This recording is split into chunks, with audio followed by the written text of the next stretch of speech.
హోంమంత్రి గారుగా తన అధికారాన్ని ఉపయోగించి ఆడవాళ్ళని కాపాడాల్సిన అనిత గారేమో నా దగ్గర లాఠీ ఉందా, నా భుజాన గన్నుందా, నేనేం చేయగలను అని మాట్లాడిన గొప్ప వ్యక్తి.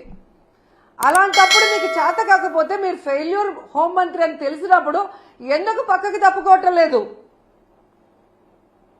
ఈరోజు డైవర్షన్ పాలిటిక్స్ లో రెడ్ బుక్ రాజ్యాంగం అంటూ పోలీసుల్ని కేవలం వైఎస్ఆర్ కాంగ్రెస్ పార్టీలో ఉన్న నాయకులకి, సింపథైజర్స్ కి తప్పుడు కేసులు పెట్టి వాళ్ళని అరెస్ట్ చేయించి వాళ్ళ జీవితాలు నాశనం చేయడానికే ఉపయోగిస్తున్నారు కదా.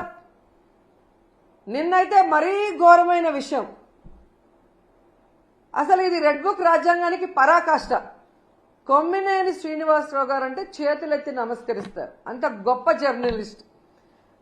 70 ఏళ్ల వయసులో ఆయన మీద ఎస్సీ ఎస్టీ తప్పుడు కేసు పెట్టి ఈరోజు హైదరాబాద్ నుంచి ఎలా మీరు తీసుకొచ్చారో ఈ రాష్ట్ర ప్రజలందరూ కూడా గమనిస్తున్నారు.